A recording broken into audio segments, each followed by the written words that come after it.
The key was still warm in my hand when the doorbell rang. Not a polite ring.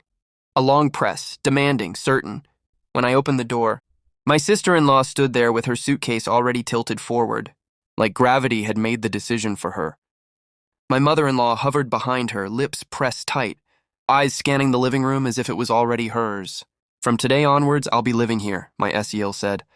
I opened my mouth. She raised a finger and cut me off. "So you useless one, get out. This house is—" She stopped herself, smiled, like she was saving the best part.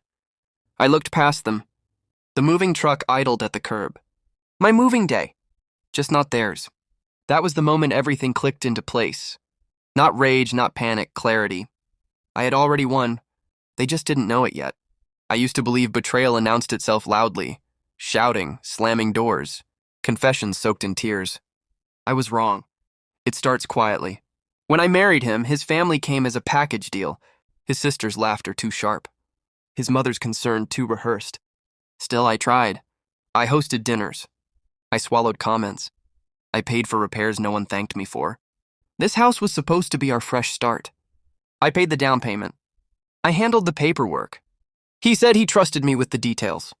He always said that when he wanted to stay ignorant on purpose. I remember the day my MIL first held the keys, too long, her thumb tracing the grooves like muscle memory. That should have been my first warning. The changes were small. Whispered phone calls that stopped when I entered the room. Documents misplaced. Conversations that restarted after I left. My SEL suddenly talking about needing space, glancing at my walls while she did it. One night I noticed a notification light up his phone. A message preview. My SIL's name. A photo icon beside it. I didn't open it. That was the moment I chose control over chaos. Instead of confronting him, I started observing. I checked timelines. Cross-referenced bank statements. Verified property records. I didn't cry. I didn't scream. I documented. Turns out betrayal leaves a paper trail when people think, you're too emotional to follow it. They thought the house was half his. They thought my name was there for decoration. They thought silence meant weakness. They never checked the fine print. By the time the evidence became undeniable, my heart had already gone quiet. I discovered the plan by accident, or maybe by instinct. A conversation overheard through a half-closed door. My Mill's voice low and confident. "Once she's out, we'll transfer it." Out! Like I was furniture. That night I booked a lawyer. Not an aggressive one. A precise one. I didn't want noise. I wanted inevitability. I learned something powerful in those weeks. Revenge doesn't need fire. It needs timing. I let them think they were winning. I packed boxes slowly, labeled them neatly, smiled at my husband when he avoided my eyes. Let my SIL send listings to her friends bragging about her new place. I updated nothing outwardly. Inside, I moved everything. Ownership records, trust clauses, financial disclosures. The house wasn't marital property. It never was. The funds came from an account, opened before marriage, protected, isolated, documented. I scheduled the final transfer for moving day, not to sell, to lock. So when my SIL stood in my doorway, declaring my eviction, I stepped aside. "Go on," I said calmly. "Come in." Her confidence stumbled. Just a little. She walked in anyway, sat on my couch. My Emil followed, already instructing where furniture should go. "This house is ours now," my SEL finished, smug.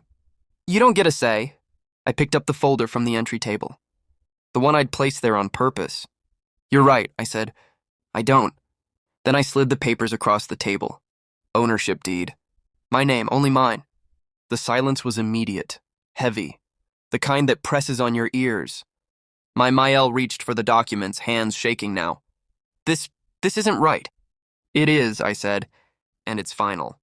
My husband arrived then, late, as always. His face drained the second he saw the folder.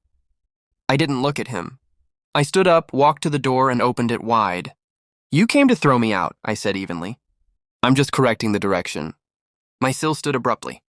"You planned this?" "Yes." That was all she needed to hear. They left without shouting. That was the best part. No scenes, no apologies. No last words that mattered.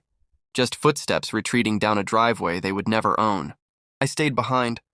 I didn't feel triumphant. I felt light. Betrayal taught me something brutal and useful. Love makes you generous. Clarity makes you dangerous. They thought my silence meant surrender.